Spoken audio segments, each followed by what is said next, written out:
میرے نبی کریم علیہ الصلوۃ والسلام کی صفائی کا، نفاست کا، حضور کے حسن کا، ظاہری حسن کا جو اللہ نے دیا تھا، اس کا حال یہ ہے کہ رب فرماتا ہے والضحیٰ واللیل اذا سجا، محبوب تیرے چمکتے ہوئے چہرے کی بھی قسم ہو، اور جب اس کے گرد زلفیں چھا جاتی ہیں مجھے اس کی بھی قسم ہو۔ اور حضرت عبداللہ بن رواحہ نبی پاک کے صحابی ہیں، وہ فرماتے ہیں کہ حضور کوئی معجزہ نہ دکھاتے، نہ چاند توڑتے، نہ ڈوبا سورج موڑتے، نہ درختوں سے کلمہ پڑھواتے، کوئی معجزہ نہ دکھاتے، پھر بھی نبی پاک کا چہرہ اتنا خوبصورت تھا کہ لوگوں نے دیکھتے جانا تھا اور کلمہ پڑھتے جانا تھا۔ یہ حضور علیہ السلام کے ظاہری حسن کا حال تھا، لیکن اس کے باوجود اللہ کے محبوب آئینے کے سامنے کھڑے ہو کے کنگھی فرماتے تھے، تیل استعمال فرماتے تھے۔ اللہ کے محبوب علیہ السلام اپنے بالوں کے درمیان سے مانگ نکالتے تھے، آدھے بال ایک طرف ہوتے تھے، آدھے ایک طرف ہوتے تھے، اور صحابہ فرماتے ہیں کئی دفعہ حضور امامہ اتارتے تو ان بالوں کے بیچ جو خوشبو لگی ہوتی اس کا رنگ بھی ہم دیکھا کرتے۔ حضور صاف لباس پسند کرتے تھے۔ ایک شخص کو حضور نے دیکھا، اس نے میلے کچیلے کپڑے پہنے، تو حضور نے ٹھنڈی آہ بھری، فرمایا کاش یہ دھو کے کپڑے پہنتا۔ ایک شخص کو دیکھا بال بکھرے ہیں، کنگھی نہیں کی، تو حضور فرمانے لگے کاش یہ کنگھی کر لیتا۔ نفاست پسند آدمی پہ نا بوجھ بنتا ہے۔ جو آدمی، آپ کو پتہ ہے کہ امام شافعی تو فرماتے ہیں جمعے والے دن غسل کرنا واجب ہے، مت غسل نہ کرے تو جمعہ ہی نہیں ہوگا۔ اگرچہ ہمارے امام صاحب کے نزدیک سنت ہے۔ یہ سنت کب بنا؟ ایک دن نہ بہت سارے لوگ اپنے اپنے کام سے اٹھے مسجد میں آ گئے، مسجد نبوی میں۔ کوئی کسان تھا تو کھیت سے اٹھ کے آ گیا، کوئی مزدور تھا تو مزدوری سے اٹھ کے آ گیا۔ تو مسجد میں جب بہت سارے لوگ جمع ہوئے نا، تو بعض لوگوں کو دقت محسوس ہوئی، تو رسول کریم علیہ السلام نے فرمایا کتنا ہی اچھا ہو کہ تم جمعے والے دن نہا کے آیا کرو۔ بس وہ صحابہ کا مزاج ہمارے والا نہیں تھا کہ تفصیل بتائیں، حکمت بتائیں، ملے گا کیا، ثواب کتنا، نہ نہائے تو گناہ، یہ کوئی نہیں۔ حضور نے کہا کہ نہا کے آؤ تو کتنا ہی اچھا ہے۔ پھر کسی صحابی نے کبھی بھی بغیر غسل کیے جمعہ ادا ہی نہیں کیا۔ کسی نے بغیر غسل کے کبھی جمعہ ادا ہی نہیں کیا نا۔ اسلام بڑا خوبصورت دین ہے۔ حضور نے فرمایا جو کچا پیاز کھائے وہ مسجد نہ آئے، پہلے مسواک کرے، دانت صاف کرے، پھر آئے۔ نبی پاک صلی اللہ علیہ وسلم نے فرمایا جو کچی مولی کھائے مسجد نہ آئے۔ مولی کھانا جائز ہے، پیاز کھانا جائز ہے، لیکن منہ سے بدبو آتی ہے۔ نبی پاک علیہ السلام کا ظاہری حسن کیا بات ہے۔ میلاد مبارکہ میں نبی پاک علیہ السلام کی جو چیز بڑی کھل کے واضح آتی ہوتی ہے وہ رسول اللہ کا حسن و جمال ہے۔ آپ کی والدہ سیدہ طیبہ طاہرہ حضرت سیدہ آمنہ رضی اللہ تعالیٰ، اماں جی کہتی ہیں کہ میرے محبوب جب میرے بطن اقدس میں آئے تو جو تکالیف عورتوں کو ہوتی ہے مجھے ان میں سے کوئی تکلیف بھی نہیں ہوئی۔ اور اماں جی کہتی ہیں مجھے کبھی کوئی سکل، کوئی بوجھ محسوس نہیں ہوا۔ اور فرماتی ہیں کہ جو ولادت کے وقت لوگوں کو، عورتوں کو تکلیف ہوتی ہے مجھے وہ بھی نہیں ہوئی۔ اور فرماتی ہیں کہ نبی کریم علیہ السلام پیدا ہوئے تو ہمیں حضور علیہ السلام کی ناف کو کاٹنا نہیں پڑا، ناف بریدہ پیدا ہوئے، ختنہ شدہ پیدا ہوئے۔ آپ کو پتہ ہے عورتیں غسل دیتی ہیں بچے کو پیدا ہونے کے بعد، لیکن میرے محبوب نے سجدہ ہی کر لیا پیدا ہوتے ہی، امتی امتی کہتے ہوئے پیدا ہوئے۔ حق نے فرمایا کہ بخشا الصلاۃ والسلام، اور پہلے سجدے پر روز ازل سے درود۔ میرے امام فاضل بریلوی کا جو انداز تکلم ہے نا، اس کی بھی حد ہی کوئی نہیں، کوئی حد ہی نہیں۔ کہاں تک ان کی محبت جاتی، کہنے لگے پہلے سجدے پہ روز ازل سے درود، یادگاری یہ امت پہ لاکھوں سلام، یادگاری یہ امت پہ لاکھوں سلام۔ بتائیے بغیر وضو کے، بغیر غسل کے سجدہ ہو جاتا ہے؟ تو حضور نے سجدہ کر کے بتایا کہ اللہ نے مجھے پاک صاف پیدا کیا ہے۔ نبی پاک صلی اللہ علیہ وسلم کی والدہ نے جب یہ باتیں ارشاد فرمائیں تو لوگوں نے پوچھا ان سے کہ اماں جی پھر آپ ایک جملے میں بتائیں کہ ماجرا سارا کیا تھا، آخر ایک ولادت تو ہوئی نا، آپ کے وجود اطہر سے ایک بچہ تو نکلا، تو یہ کیا تھا؟ تو سیدہ آمنہ فرمانے لگی خارج منی نور، بس میرے وجود سے ایک نور نکلا، بس میرے وجود سے ایک، اور روشنی آتی جاتی ہے تو کسی کو تکلیف نہیں دیتی، ایک نور نکلا۔ میرے رسول کریم علیہ السلام کو ظاہری حسن بھی کمال دیا، اور پھر حضور کی نفاست پسندی، صفائی پسندی۔ نبی پاک جب بات کرتے تھے نا تو حضور کے دانتوں سے نور نکلتا تھا۔ اس کے باوجود حضور ہر وضو کے لیے مسواک کرتے۔ میں نے ہر نماز کے لیے نہیں کہا، میں اپنے لفظوں کا ذمہ دار ہوں۔ کس کے لیے بولے آپ حضرات؟ ہر وضو کے لیے، یعنی اگر نبی پاک نے وضو نماز کے لیے کیا تب بھی مسواک کی، اور اگر قرآن شریف کی تلاوت کے لیے کیا تو پھر بھی مسواک کی، کسی اور موقع کے لیے وضو فرمایا تو پھر بھی مسواک کی۔ اور سیدہ عائشہ فرماتی ہے جب بھی حضور گھر سے نکلنے لگتے پہلے مسواک فرماتے۔ حالانکہ رسول پاک کے دندان اقدس تو نور والے تھے، ضرورت ہی نہیں تھی ہماری تعلیم کے لیے نفاست پسندی. ایک بات میں نے شروع کرنی ہے پر آپ نے ناراض نہیں ہونا, پہلے وعدہ کر لیں. جڑے نہیں بولے انہوں نے کی ارادہ ہے, ہو جانا ہے, چلو ہو جائے, کوئی گل نہیں, خیر ہے, ہو جائیں آپ ناراض. نبی پاک نے بڑی مونچھیں نہیں پسند کی, حضور کو اچھی نہیں لگتی تھی. ایک بات پوچھتا ہوں آپ سے, یہ درد دل ہے میرا اور صرف سمجھانے کے لیے عرض کر رہا ہوں, کوئی تنقید نہیں, اللہ تعالیٰ مجھے نیت کا وضو عطا کرے. ایک بات بتانا, اگر بہو کھانا پکا کے لائے اور سالن سے بال نکل آئے تو پھر اس کا کیا حال ہوتا ہے؟ کئی تو بوڑھے پلیٹ اٹھا کے دیوار میں مارتے ہیں, ایسا ہی ہوتا ہے نا, یہ کیا ہے؟ اور اگر کبھی روٹی سے نکل آئے تو بیوی صاحبہ کا کیا حال ہوتا ہے؟ یہ کوئی طریقہ ہے کھانا پکانے کا؟ اور اللہ تعالیٰ معاف کرے, اگر کبھی ہوٹل میں چلے جائیں امیر لوگ 15,000 کا ڈنر کرنے, تو وہاں کسی سالن کی پلیٹ سے بال نکل آئے تو پھر تو پیسے کیا دینے ہیں, پھر تو ان کو اور جرمانہ ہو جاتا ہے. یہ تو سارے بال نکل آئے تو مشکل, اور ویسے بھی جو نفاست ہے نا طبیعت کی, اس پر بوجھ بنتا ہے, بال کھانے میں ہو آٹے میں ہو تو بوجھ بنتا ہے. تو بڑی مونچھوں والا دوست بھائی بزرگ جب پانی پیے گا تو بال پانی میں جائیں گے کہ نہیں جائیں گے؟ حکیم اور ڈاکٹر کہتے ہیں کہ کینسر کے مرض کا خطرہ ہے. اب باقی بھی راضی نہ ہو, حضور نے بڑی مونچھیں بھی پسند نہیں کی اور چھوٹی داڑھی بھی پسند نہیں کی. حضور نے فرمایا داڑھیاں بڑھاؤ, مونچھوں کو پست کرو, مشرکین کی مخالفت کرو. اور ایک مقام پہ رسول پاک علیہ السلام نے یہاں تک فرمایا کہ جو مونچھیں پست نہیں کرتا وہ ہم میں سے ہے ہی نہیں. نے سخت لفظ. ایک صحابی تھے, آپ یقین کریں نا, کئی دفعہ دوستوں کو کہنا پڑتا ہے, اور کئی دفعہ نا مجھے محسوس ہوتا ہے کہ یار ہم روز ہی کہتے ہیں, لیکن کہتے پتہ کیوں ہے کہ بوجھ بنتا ہے وہ بندہ جو اس طرح کی تباہ کے ساتھ آتا ہے, جو حضور نے پسند نہیں کیا. ایک شخص نبی پاک کے سامنے آیا, قاضی عبدالدائم دائم صاحب نے لکھا ہے, بڑی خوبصورت بات لکھی ہے. کہنے لگے حضور کے سامنے وہ اکثر آیا کرتا تھا تو مونچھیں بڑی تھی, حالانکہ داڑھی بھی بڑی تھی, مونچھیں بھی بڑی تھی. 2-4 دفعہ حضور نے باتوں باتوں میں تحت اللفظ سمجھایا. کچھ بندے نہیں سمجھتے, تحت اللفظ سمجھاؤ یا بڑا کھول کھول کے سمجھاؤ پر بات سمجھنے کو تیار نہیں ہوتے. پتہ نہیں کیا ایسا حسن ہے بھئی, جو حسن نبی پاک نے پسند نہیں کیا وہ کبھی حسن ہو سکتا ہے, کبھی خوبصورتی ہو سکتی ہے. وہ کسی کا ذاتی کلچر تو ہو سکتا ہے پر دین کی تہذیب نہیں. نبی کریم علیہ السلام نے کئی دفعہ سمجھایا تو ان کی سمجھ میں بات نہ آئی. ایک دن وہ بیٹھے ہوئے تو حضور نے ایک صحابی سے فرمایا کینچی لاؤ. کہنے لگے میں سمجھ گیا کہ میرے ساتھ کچھ ہونے لگا ہے. ساتھ ہی حضور نے فرمایا ایک مسواک بھی لانا. کہنے لگے میں نے کہا بچت ہو گئی, میرے تو دانت صاف ہے. تو یہ شاید اس کی بات ہونے لگی ہے جس کے دانت بھی ٹھیک نہیں. دونوں چیزیں جب آ گئی نا تو حضور اٹھے اور نبی پاک نے مسواک ان کے ہونٹوں پہ رکھی, اسی سے آبی ہونٹوں کے اوپر مسواک رکھ کے تو اوپر سے حضور نے مونچھیں کاٹ لی. فرمایا یہ نہ ایسا کرو, یہ چیز مجھے پسند نہیں ہے. حضور نے نفاست پسندی کو. اب تو اللہ تعالیٰ خیر کرے ملانگا آ گیا مارکیٹ میں, ملانگ درویشی فقیری, اور ان کے پاس رش بھی زیادہ ہے, ان کے درباروں پہ بھی رش زیادہ ہے. جی کہتے ہیں حضرت صاحب درویش آدمی ہے. بھئی روٹی تو پورے ٹائم پہ کھاتا ہے, مونچھیں کٹوانے میں ہی درویش ہو گیا ہے. نہ بال کٹواتا ہے نہ مونچھیں کٹواتا ہے. یہ گرو نانک کی تعلیمات ہیں, یہ نبی پاک کی تعلیم نہیں. وجود کا کوئی بال نہ کٹوانا یہ سکھوں کا طریقہ ہے, مسلمانوں کا یہ انداز. یہ کدھر کی فقیری ہے؟ دین کوئی غلاظتوں والا معاذ اللہ, کہ بابا کپڑے نہیں بدلتا, بابا غسل نہیں کرتا, بابا بال نہیں کٹواتا. بابا ہے پاگل ہے. قطعی طور پر کوئی فقیری نہیں. فقیری صرف وہ ہے جو میرے نبی نے کیا ہے صلی اللہ تعالی. اس منبر پر بیٹھنا فقیری ہے چونکہ حضور ہر جمعے بیٹھا کرتے تھے. مصلی پہ نماز پڑھانا فقیری ہے چونکہ حضور ہر جمعے ہر 5 نمازوں کی حضور امامت فرماتے تھے. دین کی تبلیغ کرنا فقیری ہے جو میرے نبی پاک کیا کرتے. خلاف پیغمبر کسے راہ گزیر, وہ فقیری نہیں, وہ تماش بھی نہیں ہے, لوٹنے کا طریقہ ہے, اس کے علاوہ کوئی سٹائل نہیں. فقیری صرف وہ ہے جو رستہ میرے رسول پاک نے ہمیں عطا فرمایا, اس سے ہٹ کر کوئی فقر نہیں. میری بات کی سمجھ آ گئی آپ حضرات کو؟ نبی پاک علیہ الصلوۃ والسلام صاف لباس, اچھے کپڑے, اجلا انداز. اچھا جو بات جہاں میں لے کے جانا چاہ رہا ہوں اس کو سمجھیں. ایک آدمی ظاہری طور پر بڑا خوبصورت ہو پر کپڑے میلے کچیلے پہنے, وہ بھی بندہ اچھا نہیں لگتا. ظاہری بھی حسن ہو, کپڑے بھی اس کے صاف ہوں, لیکن بولے سخت, باتیں ترش کرے, تلخ جملے بولے, تو اس کی بھی ساری پرسنالٹی ڈیمیج ہو جاتی, ختم. بڑا اچھا آدمی تھا, بڑا نورانی چہرہ تھا, بڑی خوبصورتی تھی, بڑا صاف ستھرا تھا, بڑا پاکیزہ تھا, کپڑے بھی بڑے خوشبو والے پہنے ہوئے تھے, بڑے صاف ستھرے لباس میں ملبوس تھا. لیکن جب اس نے بات شروع کی اور بزرگ تھا, سفید داڑھی تھی, معاذ اللہ تعالیٰ کسی بچے کو گالی دے دی, اچھا لگتا ہے؟ مجھے بتائیں اس کے پاس بیٹھنے کو دل چاہتا ہے؟ اس کی ساری پرسنالٹی جو ہوتی ہے وہ خراب ہو جاتی ہے.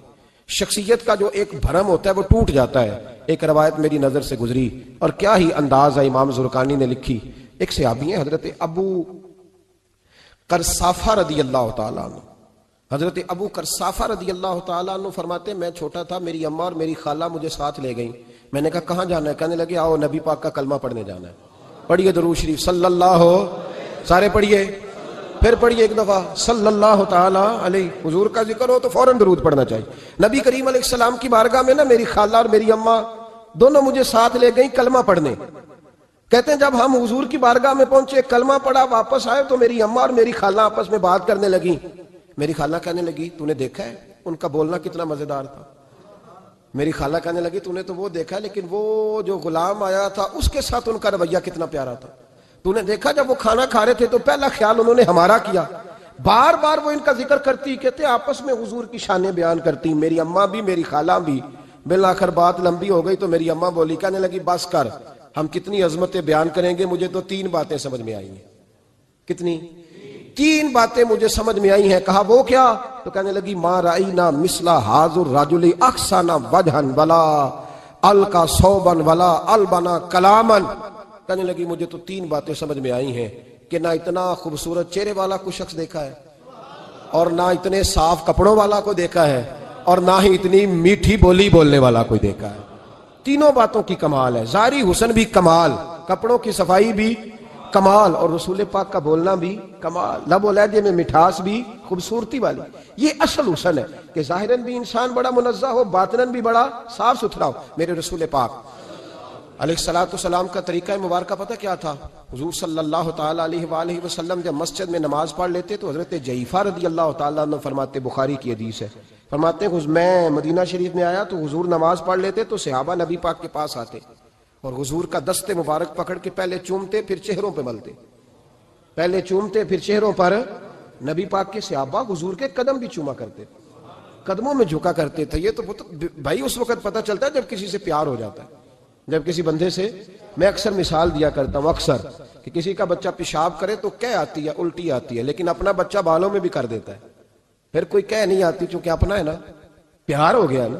اب وہ کیفیت جب کسی سے محبت ہو جاتی ہے نا تو کچھ چیزیں صرف سمجھنے کی نہیں، کچھ چیزیں ایسی ہوتی ہیں جو محسوس کرنے والی ہوتی. اس نے کہا تھا عشق ایک ڈھونگ ہے، میں نے کہا تجھے عشق ہو خدا کرے، پھر کوئی تجھے اس سے جدا کرے، تو اسے تسبیحوں پہ پڑھا کرے، تو اسی کا نام جپا کرے، تو گلی گلی پھرا کرے، پھر میں کہوں کہ عشق ایک ڈھونگ ہے اور تو نہیں کہا کرے.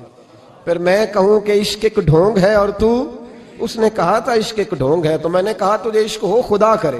بھائی یاد رکھو جب انسان کو محبت ہوتی ہے تو پھر اس کے انداز بدل جاتے ہیں، اس کے طور طریقے تبدیل ہو جاتے ہیں. وہ میں اکثر ایک بات کہا کرتا ہوں، میں کہتا ہوں بچہ باہر سے برگر کھا کے آ جاتا ہے رات کو، اماں کہتی بیٹے روٹی کھا لو، کہنا تو گوبھی پکائی میں نہیں کھانی، حالانکہ برگر کھا آیا ہے، دور سے کھا آیا ہے.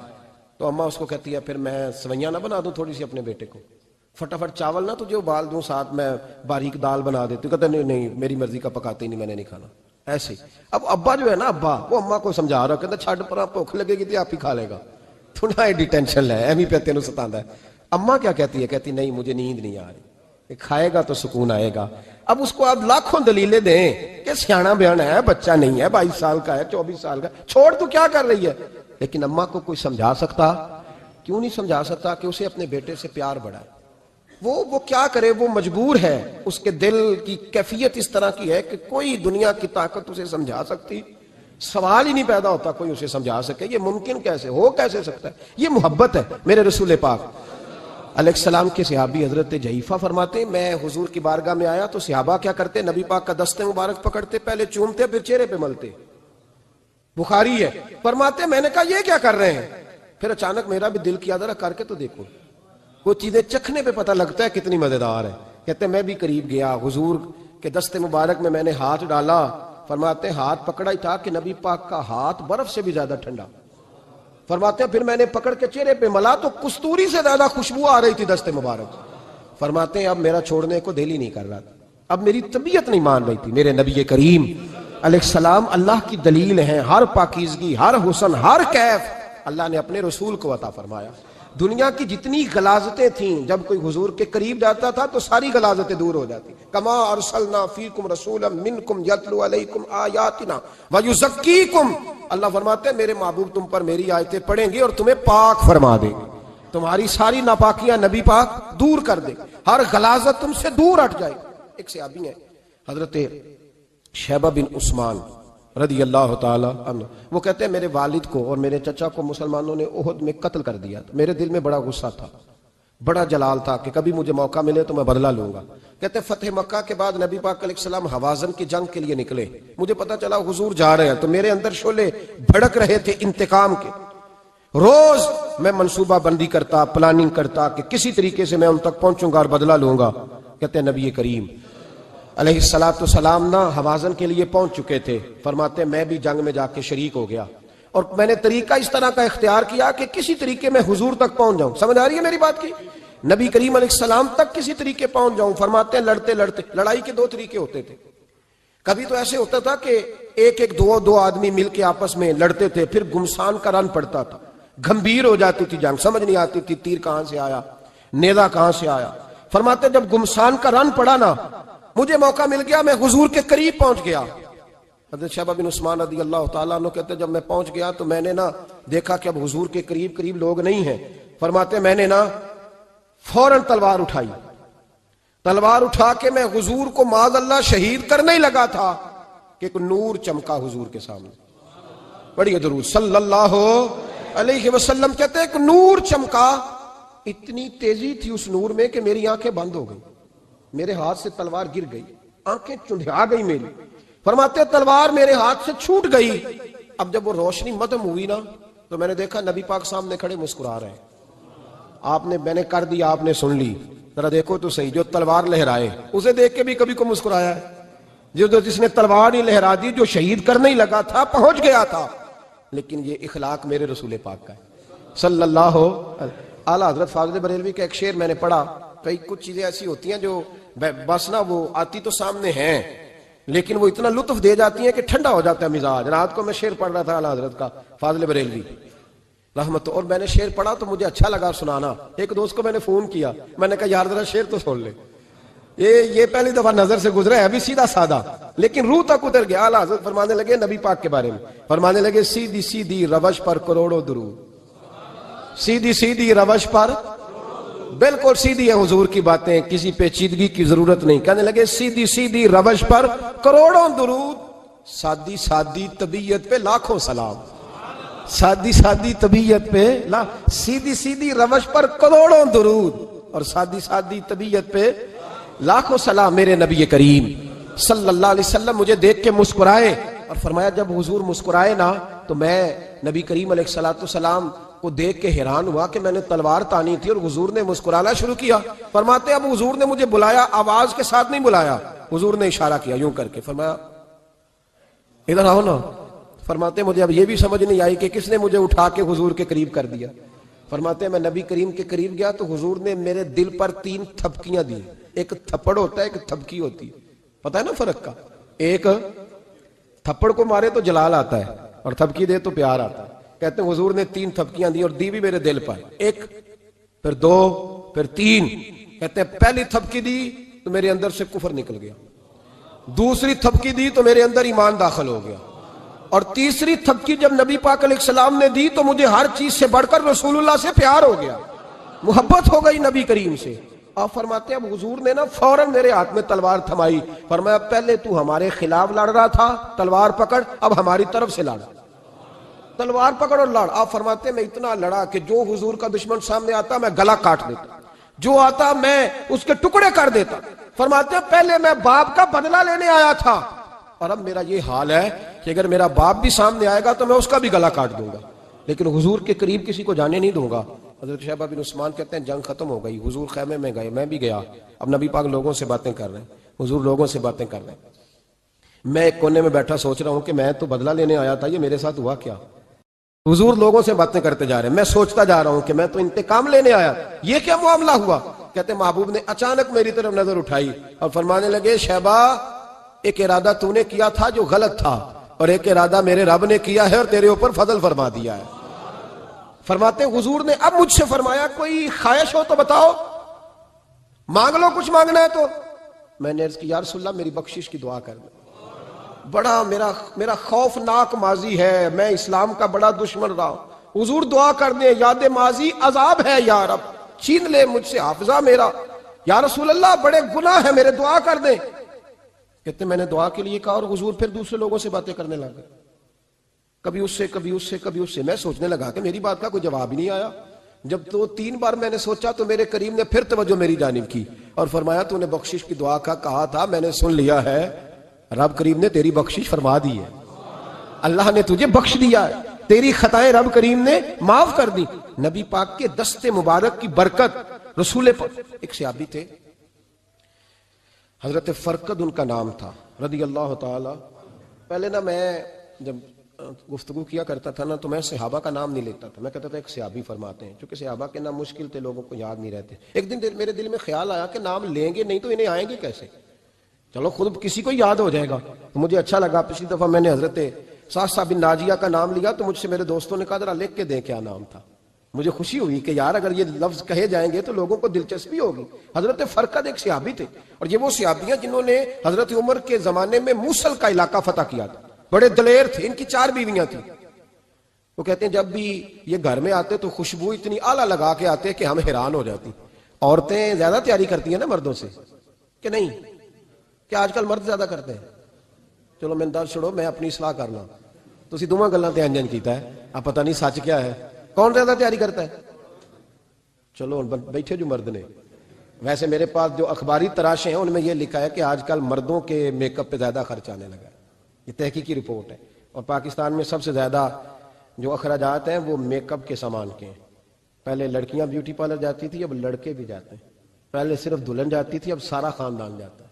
اللہ تعالیٰ معاف کرے۔ اس کے باوجود بڑی غربت ہے ملک میں، پریشانی بھی بڑی ہے، اس کے علاوہ ہمیں غریبوں کا درد ہے، اس کے باوجود ہم لوگوں کی مدد کرنا چاہتے ہیں۔ پتہ نہیں کیا ترجمہ کیا ہم نے غریب پروری کا، کیا معنی بنایا، اللہ ہی بہتر جانتا ہے کہ وہ چیزیں جن کی بالکل حاجت نہیں، بالکل ضرورت نہیں، ان پر لاکھوں لٹا کے کہتے ہیں وہ دیکھو بیچارے کو روٹی نہیں مل رہی۔ تو بھائی آپ مہربانی کرتے خالی کنگھی کر لیتے، باقی پیسے غریب کو دے دیتے۔ لیکن چلے معیار ہے نا ہمارا اپنا معیار ہے، اس پر میں جاتا نہیں، بات نہیں کرتا۔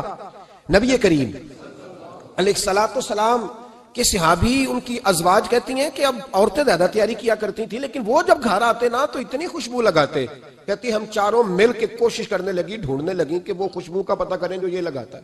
ہم نے بازار سارے تلاش کر لی، عرب کے اندر آج بھی خوشبو کا بڑا شوق ہے اور بڑی مہنگی خوشبو ملتی ہے، کبھی آپ بازار جائیں، کہتی ساری خوشبوئیں لگا لی، تھک گئیں۔ ایک دن چاروں سوتنے مل کے بیٹھی، کہنے لگی ہم نہیں اس کا مقابلہ کر سکتے، آج پوچھ ہی لے کہاں سے خوشبو لگاتا ہے، پوچھ ہی لیتے ہیں، چلو بات ہی ختم ہو جائے، پوچھ لیں۔ یہ ہم جتنی مرضی آلہ لگائیں، جب یہ آ جاتا ہے نا، کچھ لوگ میرے محفل ہوتے ہیں، جہاں آ جاتے ہیں وہاں چھا جاتے ہیں، تو یہ جب آتے ہیں تو چھا ہی جاتے ہیں۔ کیا کریں، اس طرح کا میرے محفل ہے، کیا کریں اس کا؟ فرمانے لگی ایک دن چاروں سوتنوں نے مل کے ان کو بٹھا لیا، کہنے لگی بتاؤ تو صحیح خوشبو کون سی لگاتے ہو؟ کہنے لگے کوئی بھی نہیں، کبھی لگائی نہیں، آج تک نہیں لگائی۔ تو کہتے ہیں بیویاں کہنے لگی صحابہ تو غلط بیانی نہیں کرتے، پر آپ کیا بات کر رہے ہیں، یہ کیسے ہو سکتا ہے کہ آپ آتے ہیں تو ہم حیران ہو جاتی ہیں۔ فرمانے لگے جس دن کی تم لگی ہوئی ہو نا میری خوشبو کا مقابلہ کر دے، مجھے پہلے دن کا پتا ہے۔ تو میں نے کہا چلو زور لگا ہی لیں، دیکھ ہی لیتے ہیں کہاں تک بات جاتی ہے تمہارے پاس جتنا زور لگا لو۔ بہرحال میں اللہ کی قسم اٹھا کے کہتا ہوں کبھی نہیں لگائی۔ تو بیویاں کہنے لگی پھر بتا تو صحیح، تو ایک دلیر آدمی ہے، اور جو دلیر لوگ ہوتے ہیں وہ خوشبوؤں کے اور کپڑوں کے اور ان چیزوں میں زیادہ وقت نہیں لگاتے، ان کے تو مشن اور طرح کے ہوتے۔ آپ تو مجاہد قسم کے آدمی ہیں پر ہر وقت خوشبو آتی ہے۔ تو حضرت فرقد رو پڑے، کہنے لگے بیمار ہو گیا تھا، لاچار ہو گیا، حکیموں طبیبوں نے انکار کر دیا، وجود پر میرے آبلے نکل آئے، پھنسیاں بن گئی، ان میں پیپ بھر گئی، بیٹھ نہیں سکتا تھا، اٹھ نہیں سکتا۔ جب تھک گیا نا تو دروازہ رسول پہ چلا گیا، جب تھک گیا طبیبوں کا، تھکایا ستایا حضور کی بارگاہ میں، کہا محبوبہ دیکھے تو صحیح میرا کیا حال ہے۔ حضور ذرا دیکھ کے، چل نہیں سکتا، سو نہیں سکتا، بیٹھ نہیں سکتا، تیرے علاوہ غم کسے بتاؤں۔ کہتے ہیں حضور نے فرمایا 70 ڈھانپ لے، باقی سارے کپڑے اتار دے۔ 70 ڈھانپ لے، کہتے ہیں ٹخنوں سے لے کر ناف تک میں نے 70 ڈھانپ لی، باقی سارے کپڑے اتارے۔ حضور کیا کریں گے؟ فرماتے ہیں نبی پاک نے دست مبارک اٹھایا، برف سے ٹھنڈا، کستوری سے زیادہ مہکنے والا، فرماتے ہیں پورے وجود پر میرے حضور نے دست مبارک ایک دفعہ لگا دیا، اب جدھر جدھر سے گزرتا ہوں ساری دنیا خوشبو سے بھر جاتی ہے۔ یہ نبی پاک کا دیا ہوا نور ہے، یہ حضور کی عطا کردہ شفا ہے، یہ رسول پاک کے حسن کی خیرات ہے۔ ایک شاعر نے ایک فکرہ کا کمال کر دی، کہنے لگا ظلمت کو ان کے نور نے کافور کر دیا، جس پر پڑی نظر اسے بھی نور کر دیا۔ رسول پاک علیہ السلام کے دست خیر میں وہ برکات تھی۔ حسن کی دو قسمیں ہوتی ہیں، ایک حسن ہوتا ہے ملمہ سازی والا، بیوٹی پارلر والا، ایک حسن ہوتا ہے باطن کا۔ بچے پتہ کیوں خوبصورت ہوتے ہیں؟ اس پر علماء مناطقہ نے بحث کی ہے، محدثین نے لکھا ہے۔ بچہ گدھے کا بھی ہو تو پیارا لگتا ہے، چھوٹا بچہ اگر اس کا رنگ بہت گورا نہ بھی ہونا، صرف چھوٹا ہو، وہ پیارا لگتا ہے، اس میں ایک جاذبیت ہوتی ہے۔ اس پر ہمارے مفسرین نے، محدثین نے، علماء مناطقہ نے ایک بحث کی ہے۔ وہ کہتے ہیں اصل بات یہ ہے کہ بچے جھوٹ نہیں بولتے، بددیانتی نہیں کرتے، دھوکہ نہیں کرتے۔ یہ جو اندر کی عیاریاں ہوتی ہیں نا، چہرہ بھی خطرناک کر دیتی ہیں، اور جب اندر حسن ہوتا ہے تو باہر بھی حسن ہی ہوتا ہے۔ بچے میں کوئی مکاری عیاری نہیں ہوتی، فساد نہیں ہوتا، نیت میں فطور نہیں ہوتا، کسی کو لوٹنے کا ارادہ نہیں، کسی کو شیشے میں اتارنے کا پروگرام نہیں بتاتا۔ بچہ چرب زبان نہیں ہوتا، اس کو طریقہ نہیں ہوتا، وہ لوگوں کو قائل کرنے کے ہر وقت دوڑتا نہیں، الٹی سیدھی گیمیں نہیں چلاتا، کیونکہ اندر حسن ہوتا ہے تو وہ حسن اس کے چہرے پر معصومیت بن کے آتا ہے۔ سمجھ آ رہی ہے میری بات کی؟ اس کی دلیل میرے رسول پاک علیہ السلام نے بخاری میں فرمایا اللہ کا ولی وہ ہے جس کا چہرہ دیکھو تو اللہ یاد آ جائے۔ اب یہاں یہ نہیں فرمایا گورا چٹا ہو، خوبصورت ہو، بس اس کے چہرے میں معصومیت ہوتی ہے، وہ سچا ہوتا ہے، وہ کھرا ہوتا ہے، اس کا حسن چہرے پہ آتا ہے۔ میرے رسول کریم علیہ السلام کا جو حسن تھا نا، وہ اندر کی صداقت کی روشنی تھی، وہ اندر کے کیف کا نور تھا جو حضور کے چہرے پر عیاں ہوتا تھا۔ اس لیے نبی پاک کا چہرہ جو تھا وہ آنکھیں چدھیاتا نہیں تھا، بلکہ آنکھوں کو اچھا لگتا تھا۔ شاہ عبد الرحیم صاحب محدث دہلوی شاہ ولی اللہ صاحب کے والد ہیں، اور ہمارے بر صغیر پاک و ہند میں جتنے بھی مسالک ہیں یہ سارے شاہ ولی اللہ صاحب کے شاگرد بنتے ہیں۔ وہ کہتے ہیں میرے ابا جی نے خواب دیکھا اور خواب میں انہیں رسول اللہ کا دیدار نصیب ہوا۔ تو نبی کریم علیہ السلام کی بارگاہ میں شاہ ولی اللہ صاحب کے ابا جی کہنے لگے حضور ایک بات بڑی اڑ گئی ہے میرے دل میں، بڑی، تو کتابوں سے جواب نہیں ملا، آج رب کریم نے موقع دیا ہے اس سوال کا جواب۔ تو عبد الرحیم پوچھو کہ یا رسول اللہ حضرت یوسف کا حسن دیکھ کے لوگوں نے انگلیاں کاٹ لی، پر آپ کو تکنے والے تکتے ہی رہے، کوئی بھی ہوش نہیں ہوا، کسی نے انگلی نہیں کاٹی۔ تو کہتے محبوب نے فرمایا عبد الرحیم رب کریم نے اپنی غیرت کے ساتھ میرے حسن پر 70,000 پردے ڈالے، یہی بہتر ہے کہ پردوں میں وہ پردہ پوش رہے، وہ اگر پردے اٹھا دے تو کسے ہوش رہے۔ فرمایا 70,000 پردوں میں چھپا ہوا حسن ہے، ورنہ کسی کی طاقت تھی کوئی بات کر سکتا، جرت تھی کسی شخص کی؟ میرے حبیب پاک سید عالم حضرت عبداللہ ابن سلام رضی اللہ تعالیٰ عنہ اہل یہود کے بڑے عالم تھے۔ فرماتے میں تورات زبور انجیل کا جاننے والا تھا۔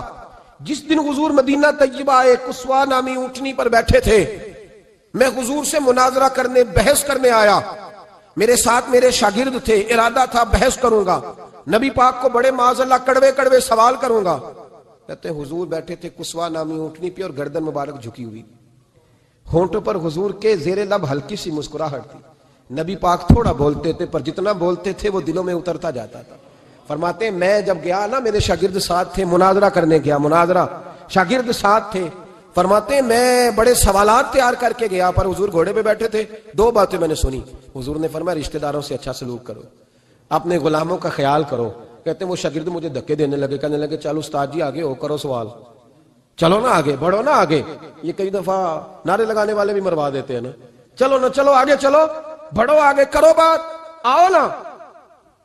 کہتے ہیں میں ذرا آگے بڑھا، دھکا دیا انہوں نے۔ فرماتے میں آگے بڑھا اور میں نے قریب محبوب کے قریب جا کے کہا حضور مجھے کلمہ پڑھا دے، میں مسلمان ہونے آیا۔ یعنی عام آدمی تو قائل ہو جاتا ہے، عالم اور تورات زبور انجیل کا جاننے والا، حضور کلمہ پڑھائیں۔ کہتے ہیں میں واپس آیا نا کلمہ پڑھ کے، تو شاگرد کہنے لگے استاد جی آپ تو مناظرہ کرنے آئے تھے، یہ کیا ہوا؟ تو یہ لفظ ہے حضرت عبداللہ ابن سلام کے، فرمانے لگے تم نے نبی پاک کا چہرہ نہیں دیکھا، ان کی آنکھوں کی روشنی نہیں دیکھی، تم نے چہرے کی معصومیت نہیں دیکھی، لب و لہجے کا وقار نہیں دیکھا؟ کتنے دنوں کے تھکے ماندے آج وہ مدینے پہنچے، پر ان کے لب و لہجے میں کوئی اکتاہٹ، کوئی تھکاوٹ، کوئی لفظوں میں جھول تم نے دیکھا ہے؟ فرمانے لگے جس کا اس طرح کا چہرہ ہوتا ہے وہ جھوٹا نہیں سچا ہوا کرتا ہے۔ میرے نبی پاک علیہ السلام کے غلام حضرت عارف بن عبداللہ رضی اللہ تعالیٰ عنہ فرماتے ہیں کلمہ پڑھنے سے پہلے ایک دفعہ ہمارا سارا قبیلہ تجارت کے لیے نکلا تھا، اور اس وقت منظر یہ ہوتا تھا کہ ہم اپنی عورتوں کو بھی ساتھ لے جاتے تھے، 6 مہینے سفر کرنا ہوتا تھا، اونٹ گھوڑے ہم بیچا کرتے تھے، عورتیں بھی ساتھ رہتی، کھاتے بھی پکاتے بھی۔ کہتے ہیں ایک سفر سے ہم واپس آ رہے تھے تو مدینے کے باہر صحرا میں ہم نے پڑاؤ کیا، اکیلے رسول پاک صلی اللہ، پھر ایک دفعہ پڑھیے گا، ایک دفعہ پھر کہیے گا صلی اللہ تعالی علیہ وسلم. کہتے ہیں نبی پاک تنے تنہا اکیلے حضور نہ سیر کرتے کرتے کرتے کرتے ہمارے قافلے کے پاس سے گزرے, خیمے لگے تھے, پڑاؤ کیا, محبوب تشریف لے آئے. کہتے ہیں حضور سید عالم صلی اللہ تعالی وسلم تشریف لائے. کوئی قبیلے میں سے, قافلے میں سے حضور کو جانتا نہیں تھا. ایک سرخ رنگ کا اونٹ تھا ہمارے سردار کا جو بکنے سے رہ گیا تھا, بڑا خوبصورت. کہتے ہیں نبی پاک کو پسند آ گیا. حضور پوچھنے لگے تم کون ہو؟ کہا جی مسافر ہے. کہاں سے آئے ہو؟ فلاں جگہ سے آئے ہیں. کس لیے آئے ہو؟ ہم تجارت کی غرض سے نکلے. اونٹ بیچو گے؟ بیچنا ہے. کتنے کا؟ سودا طے ہوا. اس نے کہا اتنے لینے, حضور نے کہا اتنے دینے ہیں. بات طے ہو گئی. کہتے ہیں لگام حضور نے پکڑی اور فرمانے لگے وہ سامنے میرا شہر ہے جس کا نام مدینہ, وہ میرا شہر ہے. میں ابھی مدینے جاتا ہوں, اپنے غلام کو بیچتا ہوں اور تمہیں آ کے نا قیمت دے جاتا ہے. محبوب گھوڑے کی لگام تھا, اونٹ کی لگام تھا, میں نکیل تھا, میں اونٹ تھا سرخ رنگ کا. حضور لے کے جب نکلے نا, تھوڑا سا چند قدم آگے گئے تو ان میں سے ایک شخص بولا, کہنے لگا سردار آپ سیانے لوگ ہیں, سمجھدار ہیں. اس شخص کا نام پوچھا آپ نے, قبیلہ پوچھا ہے, ایڈریس کا پتہ ہے, پتہ ہے کہاں رہتا ہے, اتنا قیمتی اونٹ دے دیا. سردار بھی کہنے لگا, سارے کہنے لگے یار ان کی باتوں میں اتنی لذت تھی, ان کے گفتار و رفتار اتنی باوقار تھی, مزیدار تھی کہ ہوش ہی کوئی نہیں رہا. بھئی ہم پرانے تاجر ہیں, کبھی اس طرح کا سودا کیا ہی نہیں جس طرح کا آج ہو گیا. اوہو واقعی کچھ نہیں یاد رہا, کوئی سمجھ نہیں آئی. وہ ابھی نظر آ رہے, ایک آدمی دوڑ کے جاؤ, دوڑ کے اور جا کر کے نا ان سے کہو, بڑی جائز بات ہے, وہ ناراض بھی نہیں ہوں گے. ان سے ایک شخص کہو کہ بھئی اونٹ دے جاؤ, پیسے لے آنا اور اپنا مال لے جانا, دوڑ کے جاؤ. ایک شخص دوڑنے لگا تو سردار کی بیوی خیمے کے اندر تھی, پردے کے پیچھے سے بولی, کہنے لگی خبردار کوئی پیچھے نہ جائے, اگر پیسے مل گئے تو ٹھیک ہے, نہ ملے تو میں دے دوں گی, کوئی پیچھے نہ, کوئی نہ جائے پیچھے. سردار کہنے لگا تو جانتی ہے؟ کہنے لگی نہیں. کہا گارنٹی کیوں دے رہی ہے؟ تو کہنے لگی تم نے ان کا چہرہ نہیں دیکھا, تم تو سودے کر رہے تھے, میں پردے کے پیچھے سے دیکھ رہی تھی. پیر مہر علی شاہ صاحب کو کسی نے کہا تھا نبی پاک کا حلیہ بیان کرے, بتائیں حضور کے کان مبارک کیسے تھے, آنکھیں کیسی تھی, ناک مبارک کیسی تھی, بینی مبارک کیسی تھی. تو پیر مہر علی شاہ صاحب کہنے لگے کوئی مثل نہیں ڈھولن دی. کہنے لگے مجھ سے نہیں بیان ہوتا حضور کا حلیہ, کوئی مثل نہیں ڈھولن دی. تو چپ کر مہر علی, ایتھے جا نہیں ہوں بولن دی, میں بس کر, تو بیان کر سکتا ہے اتنی طاقت. اعلیٰ حضرت نے کہا لم یاتی نذیر کفی ناظرین مثلے تو نشد, پیدا جانا. کہا حضور مثال تو تب آپ کی بنے گی نا, کوئی آپ کی طرح کا پیدا تو ہوگا, تبھی مثال بنے گی, تو جب ہوا ہی نہیں تو مثال کیسے بنے گی. کہنے لگی کوئی نہ جائے, نہ پیسے آئے تو میں دے دوں گی. میں تو پردے کے پیچھے سے دیکھ رہی تھی, ان کے چہرے کا وقار دیکھا, ان کی آنکھوں کی روشنی دیکھی, ان کے لفظوں کا حسن دیکھا. تم 50 باتیں کرتے تھے, وہ ایک جواب دیتے تھے اور گنے چنے لفظ بولتے تھے. ان کی سادگی کا وقار دیکھا. جانے دو, نہ پیسے آئے تو میں دوں گی. کہتے ہیں حضور گئے, تھوڑی دیر کے بعد ایک کالے رنگ کا حبشی غلام آیا, پیسے بھی پکڑے اور اپنی چادر میں نا کھجورے باندھ کے تو پیچھے ڈالی ہوئی. اور دیہاتی لوگ پیچھے نہیں ڈال لیتے, کھجورے ڈال کے پیچھے. کہتے ہیں وہ آئے اور ان کے آنے کا انداز بھی بڑا نرالا تھا. کہتے ہیں وہ جھومتے جھومتے اللہ کا ذکر کرتے, اللہ الصمد کرتے پہنچ گئے اور آگے کہنے لگے تم سے میرے نبی نے اونٹ خریدا ہے؟ تم سے؟ کہا ہم سے خریدا ہے. کہنے لگے یہ تمہارے پیسے, اور پھر چادر کھول کے صحرا پہ بچھا دی. کہنے لگے یہ تمہارے پیسے اور کھجورے کھاؤ, میرے نبی نے تحفہ بھیجا ہے, کھاؤ حضور نے تحفہ بھیجا ہے. تو وہ سردار کی بیوی اوٹ ہٹا کے کہنے لگی, وہ کالے رنگ کے حبشی غلام, انہیں کھجوریں کھلا اور مجھے اس عزت والی ماں کا نام بتا جس کے گھر میں ایسا لال پیدا ہوا. انہیں کھجوریں کھلا اور مجھے اس عظمت والے باپ کا نام بتا جس کے گھر میں ایسا پھول کھلا ہے. وہ قبیلہ تو بتا تو صحیح, وہ کون تھے. 2 گھڑیاں رکے ہیں پر خوشبو ہی پھیل گئی ہے, رنگ ہی بدل گیا, تار کوئی مثل نہ ڈھولن دی. تو چپ کر مہر علی, ایتھے جا نہیں ہوں بولن دی. حضرت طارق بن عبداللہ کہتے ہیں جناب بلال فرمانے لگے وہی تو اللہ کے آخری رسول ہے, وہی تو خاتم المرسلین ہیں, وہی تو ہیں جنہیں اللہ نے ساری انسانیت کے لیے نمونہ عمل بنایا. کہتے ہیں ہم اونٹ بیچنے گئے تھے پر سارے کا سارا قبیلہ ہی مسلمان ہو گیا. بخاری شریف میں حدیث ہے, قاضی ایاز مالکی رحمۃ اللہ علیہ نے بڑی تفصیل سے لکھی ہے. راوی حضرت انس بن مالک ہیں. ایک بندہ بڑی دور سے آیا نبی پاک صلی اللہ علیہ وسلم کی زیارت کے لیے, بڑی دور سے. عرب کے جو سردار ہوتے تھے ان کے بڑے ناز نخرے ہوتے تھے. وہ خیر آج بھی ہیں, پروٹوکول کا ماحول آج بھی, یعنی وزیر صاحب کے آگے 2-4 گاڑیاں نہ ہوں تو ان کو مزہ ہی نہیں آتا. پولیس والے آگے پیچھے بھاگیں تو حالانکہ ان کو نہیں پتا کہ جو پولیس والے آگے پیچھے بھاگ رہے ہیں نا یہ حکومت بدلی تو گرفتار کرنے بھی انہوں نے ہی آنا ہے، لیکن وہ بڑا مزہ آتا ہے جب لوگ گاڑی کے پیچھے بھاگتے ہیں. کیا بات ہے جناب، بڑی بات. اور ہماری طبیعتوں میں پتہ نہیں کون سی، یہ پیسے پھینکنے والے دوست مجھ سے ناراض نہ ہو جائیں، لیکن میں اکثر سوچتا ہوں کہ یار یہ کس طرح کا کام ہے کہ پہلا کھلارنے پھر آپ اکٹھے کرنے. تو آپ کٹھے دے دیں جس کو دینے ہیں، ختم ہو جائے بات. یعنی وہ محفل میں نا گپ شپ ہو رہی ہوتی ہے، کٹھے کرنا لے پان دینا لے، کس چکر میں پڑ گئے.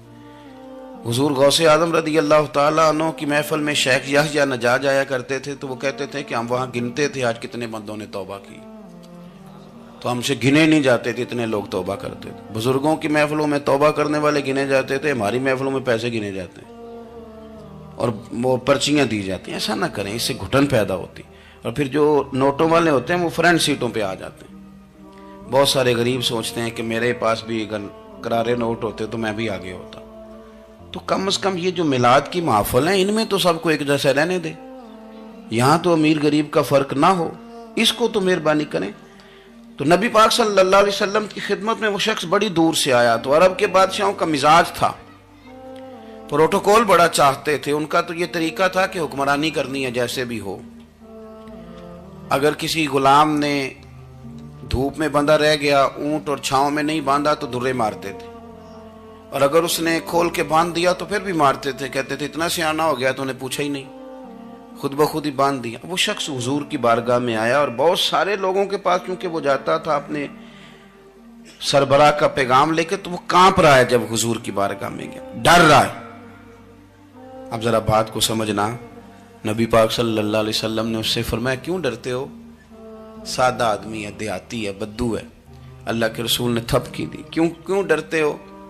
تو کہتے ہیں حضور مجھے آداب نہیں آتے اور مجھے ڈر آتا ہے، کوئی بات اگر ایسی ہو گئی آپ مدینے کی حکومت کے سربراہ ہیں تو کہیں آپ ناراض نہ ہو جائیں. حضرت انس بن مالک فرماتے ہیں بات کہاں کی تھی پہنچ کہاں گئی. جب اس نے یہ کہا نا کہ آپ تو حکومت کے سربراہ ہیں، کہیں کوئی غلطی نہ مجھ سے ہو جائے، تو نبی پاک کی آنکھوں میں آنسو آ گئے. حضور رونے لگے اور نبی پاک صلی اللہ علیہ وسلم فرمانے لگے نہ بھائی تو کسی حکومت کے سربراہ کے پاس نہیں آیا، نہ تو اس بیٹے کے پاس آیا ہے جس کی ماں گوشت کے خشک ٹکڑے کھا کے بھی گزارا کر لیتی. میں تو ایک غریب ماں کا بیٹا ہوں.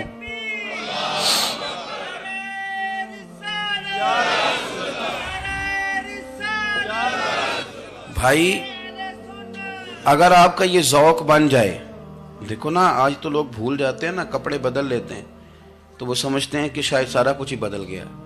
یعنی گاؤں سے آ کر پڑھنے والے بھول ہی گئے ہیں کہ کس کی ماں نے کتنا زیور بیچا تھا. لوگ بھول جاتے ہیں چیزوں کو. اپنے ماضی کو یاد رکھیں، آپ لوگوں کے ساتھ پیار کریں، آپ لوگوں کو موقع دیں، آپ تھوڑی سی اور کوشش کریں اس شخص تک جانے کی جو آپ کو مایوس نظر آ رہا ہے، پریشان نظر آ رہا ہے. یہ ہمیں میلاد والے محبوب صلی اللہ علیہ وسلم نے درس دیا. ایک اور پہلو، حضور سید عالم صلی اللہ علیہ وسلم نے، ہمارے ہاں نا ابھی بھی برادری کی تقسیم ہے، ابھی بھی، اور کچھ میں نے ایسے کمزور لوگ بھی دیکھے. یہ اس طرح کی حرکتیں ہارے ہوئے لوگ کرتے ہیں. ہارے ہوئے لوگ جو اپنے آپ کو سمجھتے ہیں کہ میں کوئی بڑا آدمی ہوں. بڑا آدمی تو اپنے اخلاق سے ہوتا ہے، اپنے کردار سے ہوتا ہے، اپنی سخاوت سے ہوتا ہے، لوگوں سے پیار کرنے سے ہوتا ہے. باقی یہ کہ بیٹھ کے کہانی سنانا کہ میں بڑا کچھ کرتا ہوں، تو جو کچھ کرتا ہوتا ہے اسے سنانے کی کوئی ضرورت ہے. ایک اور بہت سارے لوگ آپ تعزیت کرنے جائیں نا والد کے انتقال کے بعد، تو ان بیچاروں کو بتانا پڑتا ہے کہ ابا جی میرے بغیر دوائی نہیں کھاتے تھے. تو میں کہتا ہوں اگر تیرے بغیر نہیں کھاتے تھے پھر بتانے کی ضرورت نہیں، پھر تو سارے گاؤں کو پتا ہوگا کہ تیرے بغیر نہیں کھاتے تھے. اور اگر کوئی دال میں کالا ہے تو پھر تیری وضاحت کوئی بندہ قبول نہیں کرے گا. تو آپ کو بتانا کیوں پڑ رہا ہے؟ اور آپ بار بار اس بات کا ذکر کیوں کر رہے ہیں کہ ہم بہت بڑے قبیلے کے ہیں؟ صاحب اگر آپ بڑے قبیلے کے ہیں تو پتہ ہوگا سارے علاقے کو آپ کتنا لوگوں کا خیال کرتے ہیں، آپ کس قدر محبت کرتے ہیں، آپ کا انداز کریمانہ کس طرح کا. پھر آپ کو بتانے کی کوئی ضرورت نہیں ہوتی، پھر خود بخود خبر ہوتی. حضرت سیدنا ابو ذر غفاری رضی اللہ تعالیٰ عنہ، قبیلہ بنو غفار ایک بڑی شاخ تھی قبیلوں میں سے. جو لوگ اس زمانے میں مالدار قبیلوں سے تعلق رکھتے تھے ان میں سے ایک بڑا نام تھا. ساری زندگی چودراہٹ کی، لیکن میلاد ایک انقلاب کا نام ہے.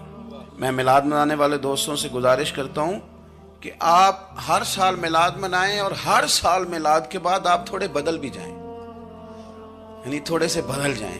کچھ لوگ کہیں یار یہ داڑھی میں نے نا 12 ربیع الاول والے دن رکھی تھی، یہ میری میلاد والی داڑھی ہے. اور داڑھی رکھیں بھی نبی پاک کی مرضی کی. کس کی مرضی کی؟ نہ ناراض ہو جائے جی میں ٹور چلا بس. کس مرضی کی جی؟ اپنی مرضی کے نہیں. داڑھی کا وزن کو نہیں ہوتا کہ پوری مٹھی رکھیں گے تو آپ کو کوئی دقت ہوگی، کوئی وزن نہیں. پوری رکھیں، جو حضور کا طریقہ مبارکہ ہے جو ہمیں ملتا ہے اس پر آپ توجہ فرمائیں. تو میں جو بات عرض کرنے جا رہا ہوں وہ میلاد انقلاب ہے. حضور سید عالم صلی اللہ علیہ وسلم کی بارگاہ میں آنے سے پہلے لوگ کچھ اور ہوتے تھے اور یہاں سے ہو کے جاتے تھے تو پھر ان میں تبدیلی آتی تھی. میں سارا دن کرامتیں سناؤں نا کسی کو اپنے پیر صاحب کی اور اپنے گھر میں بھی کہ میرے حضرت بڑے، میرے استاد بڑے، لیکن بیوی کے ساتھ اگر میں ترش لہجے میں بات کروں گا تو وہ کہے گی یہ سکھاندے نے تینوں پیر صاحب. دوست کہیں گے یہ سکھاتے ہیں آپ. آپ کی کہانیاں نہیں چلتی، آپ کا کردار چلتا ہے. حضرت ابو ذر غفاری رضی اللہ تعالیٰ عنہ فرماتے ہیں چونکہ میں چودھری تھا، سیدنا بلال حبشی رضی اللہ تعالیٰ عنہ کے پاس میں بیٹھا تھا. کسی بات میں بات آگے بڑھی اور بڑھتے بڑھتے بات شکرنجی تک چلی گئی. رائے کے اختلاف نے باتوں میں تلخی پیدا کر دی اور جب تھوڑے لفظ اور تیز ہوئے تو میں نے انہیں کہہ دیا چپ کر، تو ابشن کا بیٹا ہے. کس کے بیٹے تھے حضرت بلال؟ کہتے ہیں جب انہوں نے مجھے کہا تو میرا دل بڑا ٹوٹا، لیکن میں نے ارادہ کیا کہ میں نے حضور کی بارگاہ میں نہیں عرض کرنی. اب ہر بات کی ہم حضور کی بارگاہ میں شکایت کریں. لیکن میں جا کے مسجد میں بیٹھا اور جب سرکار آئے نا، ارادہ نہیں تھا کہ عرض کروں گا، لیکن حضور کا چہرہ دیکھا تو دکھ میرا خود ہی تازہ ہو گیا. رونے کا بھی تو تب ہی مزہ آتا ہے نا کوئی اپنا ملے تو. فرماتے ہیں کہ میرے آنسو نا بغیر اختیار کے چھلک پڑے اور میں کھل کے رویا، کھل کے. قربان جاؤں محبوب کے بھی حضور نے پاس نہیں بلایا بلکہ نبی پاک اٹھ کے خود میرے پاس آئے اور مجھے کندھوں سے پکڑ کے سینے سے لگایا. اور جب میں کھل کے رو لیا تو حضور میرے آنسو پوچھنے لگے. کچھ شعر ایسے ہوتے ہیں جو کسی نے کہے ہوتے ہیں اور کہنے والا جو ہوتا ہے وہ صاحب حال ہوتا ہے تو اس میں کچھ خوبصورتی زیادہ ہی ہو جاتی ہے. ایک پنجابی کے شاعر ہمارے گجرات میں گزرے، بزرگ تھے، ان کا ایک شعر ہے. وہ کہتے ہیں ایک واری میری آنکھیاں چوں اونا نے اتھرو پونجے سن. ایک واری میری آنکھیاں چوں اونا نے اتھرو پونجے سن، ہن تے چسکا پہ گیا رونے دا. ایک واری میری آنکھیاں چوں اونا نے اتھرو پونجے سن، ہن تے چسکا پہ گیا رونے دا تے ہر ویلے آہو زاری دا. تو میں روز رونے لگا ہوں. مزہ ہی بڑا آیا ہے جب سے محبوب نے چپ کرانا شروع کیا میرے عزیز. اور پھر حضرت بلال حبشی رضی اللہ تعالیٰ عنہ چونکہ حضور کے غلام تھے اور انہیں پتہ تھا کہ سرکار میری ناز برداری کرتے ہیں، حضور نے چپ کرایا. فرمایا کیوں روتے ہو؟ تو عرض کرنے لگے یا رسول اللہ صلی اللہ علیہ وسلم اگر میں ابشن کا بیٹا ہوں تو میری تو غلطی کوئی نہیں نا، یہ تو تقسیم اللہ کی ہے نا. الذی خلقک فسواک فعدلک فی ای صورت ما شاء رکبک. جس طرح وہ چاہتا ہے، جس کو چاہتا ہے اس طرح کی اس کی صورت بنا دیتا ہے. تو مجھے ابشن کا بیٹا کہا جاتا ہے، میری غلطی کیا ہے؟ حضرت بلال نے بھی نہیں بتایا کس نے کہا ہے. لیکن نبی پاک صلی اللہ علیہ وسلم نے کیا فرمایا؟ امام یوسف صالحی نے لکھا ہے، ذرا غور کرنا بات پر. تسلیاں لوگ اور رنگ میں بھی دیتے ہیں پر یہ تسلی بڑی انوکھی ہے. حضور فرمانے لگے بلال اگر تو ابشن کا بیٹا تو پریشان کیوں ہوتا ہے؟ کالے رنگ والی ماں کا بیٹا ہے تو پریشان کیوں ہوتا ہے اگر تیری والدہ کا رنگ کالا ہے تو؟ عرض کی حضور آپ کیا فرمانا چاہتے ہیں؟ تو سرکار فرمانے لگے میں دو ماؤں کا بیٹا ہوں، ایک جناب آمنہ جنہوں نے مجھے پیدا کیا اور ایک حضرت ام ایمن جنہوں نے میری پرورش کی، مجھے بڑا کیا. حضور فرمانے لگے میری ماں آمنہ کا رنگ گورا تھا اور میری ماں ام ایمن کا رنگ کالا ہے. تو فرمایا اگر تجھے کسی نے کالے رنگ والی ماں کا بیٹا کہا تو اسے کہہ دینا مدینے والی محبوب کے بھی تو ایک والدہ کا رنگ کالا ہے، تو کہہ دینا. حضرت بلال کہتے ہیں کہ وہ اس طرح کی تسلی تھی، طفل تسلیاں نہیں جس طرح کی ہمیں دی جاتی، وہ اس طرح کی خوبصورت تسلی تھی کہ اس کے بعد میرا دل ایسا ٹھنڈا ہوا، پھر کسی کا تانا نہیں رہا، پھر کسی کی تکلیف نہیں رہی. رسول پاک صلی اللہ تعالی علیہ وسلم نے یہ جو آج تقسیم ہے ہمارے ہاں اونچ نیچ کی، چھوٹے بڑے کی، ذات برادری کی، حضور فرماتے ہیں میں نے پاؤں کے نیچے رکھ کے کچل دی. اب اس کا کوئی سٹیٹس نہیں رہا، اب یہ کوئی معاملہ نہیں۔